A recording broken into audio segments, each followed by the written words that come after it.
Dis 20 voor 10 en nou ons hoofonderwerp van bespreking vanaand. 'n Hernuide poging om antwoorde te kry oor die wyse waarop Suid-Afrikaanse burgerskap aan die Gupta-familie toegeken is, het net tot meer vrae gelei. Spies doen verslag. Die voormalige minister van Binnelandse Sake, Malusi Gigaba, en sy opvolger, Hlengiwe Mkhize, moes vandag hier in die parlement kom antwoorde verskaf oor presies hoe die Gupta-familie Suid-Afrikaanse burgerskap verkry het. Dit was egter net die departement se direkteur-generaal Mkhoseli Apleni wat opgedaag het.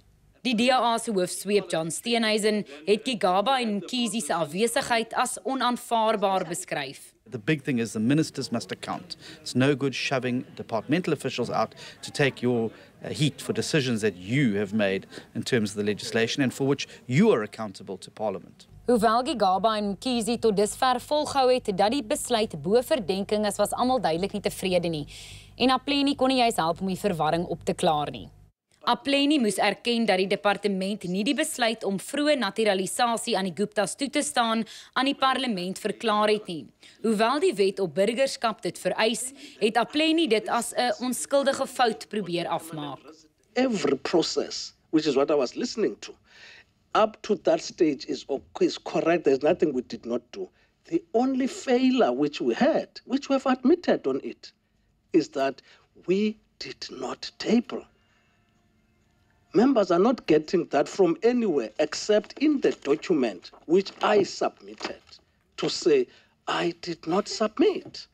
Die voorsitter van die parlementêre portefeulje komitee oor binnelandse sake, Lemias Mashile van die ANC, het op die oog af Apleni se verduideliking aanvaar. We are all clear on the process that has been followed and everything has been followed according to the book, except only the last step that relates to the tabling in Parliament, which the department has taken responsibility that it has not been done. Verskeie oppositiepartylede in die komitee sê hulle sal nou daarop aandring dat Gigaba en Mkhize voor hulle gedaag word om self lig op die omstrede kwessie te kom werp. Die ondersoekende joernalis Pieter-Louis Myburgh, wie se boek The Republic of Gupta tans op die rakke is vanaand by my in die ateljee. Pieter-Louis, hoekom sou die Guptas so dolgraag Suid-Afrikaanse burgerskap wou hê? Is dit omdat hulle hier in Suid-Afrika makliker sake kan doen as in Indië, of wat is dit? Absoluut, Riaan. Ek dink die breër konteks wat ons hier moet verstaan is die kwessie van BEE, jy weet, swart bemagtigingspunte, wat baie van die tipe kontrakte waarby hulle betrokke raak, jy weet, die Eskoms, die Transnets, dit is staatsbeheerde maatskappye wat 'n vereiste het, dat die kontrakte wat hulle toestaan, moet 'n minimum van 30% swart ekonomiese bemagtiging, eienaarskap in daardie maatskappye hê.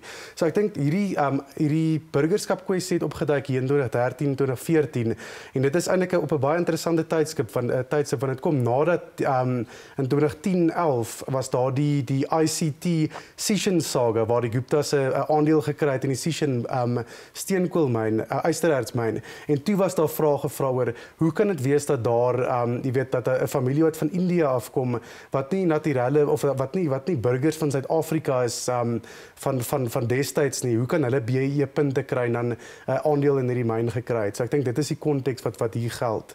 Die kwessie van die BEE is nogal ironies as 'n mens dink aan die beskuldigings wat aan hulle deurgelê word van rasisme. Absoluut, jy weet, dis 'n familie wat baie graag, weet as daar kritiek teen hulle uitgespreek word, wat baie graag sê, hulle het hierdie wonderlike sakeryk wat werk bied aan soveel Suid-Afrikaners en hulle skep werk vir voorheen benadeelde Suid-Afrikaners, swart Suid-Afrikaners, maar nou sien ons uit die Gupta-leak epos uit, wat is hulle houding heens swart Suid-Afrikaners regtig, en dit is regtig 'n nakende rasisme dikwels. Ja.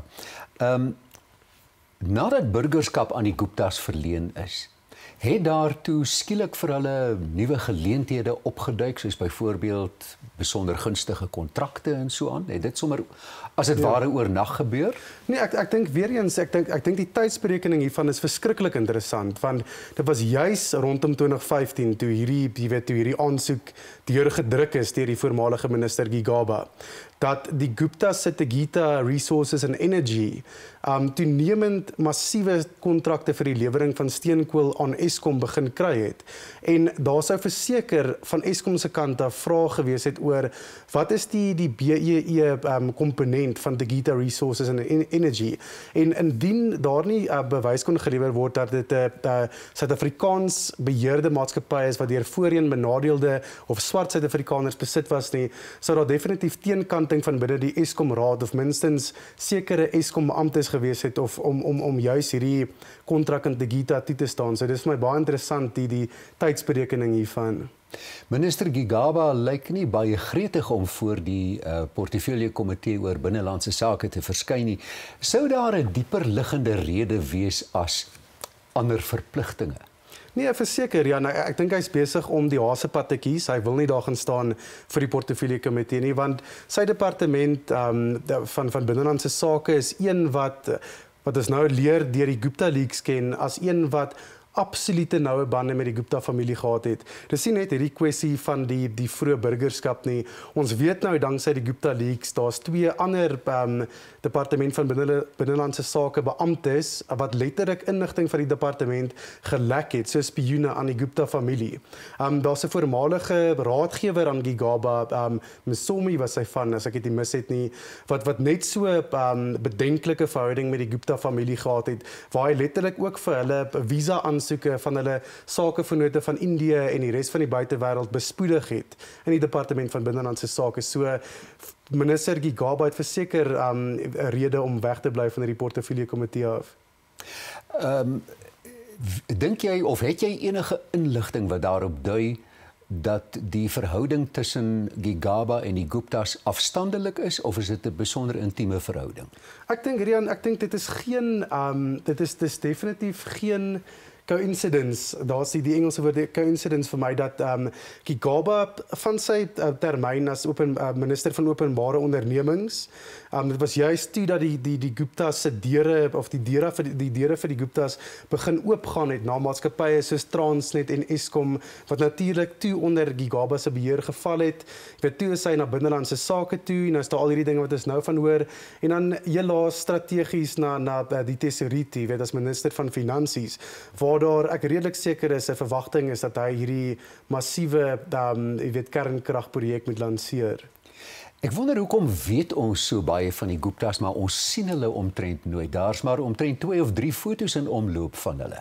Ja, nee, daar's definitief daar's onlangs 'n akademiese stuk deur 'n klomp akademikuste van Wits en die Universiteit van Johannesburg gepubliseer waar daar juis verwys is na hierdie Zuma Gupta alliansie as 'n skadu regering. En jy weet die Guptas is verseker mense wat dit tot 'n mate toe reg gekry het om hulle bedenklike praktyke in die skadu's uit te voer, maar ek dink die tyd daarvoor is verby.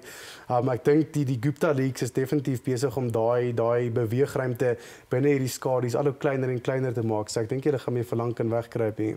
Ten slotte binne 15 sekondes, daar is groot druk op die departement van binnelandse sake om die Guptas se burgerskap terug te trek.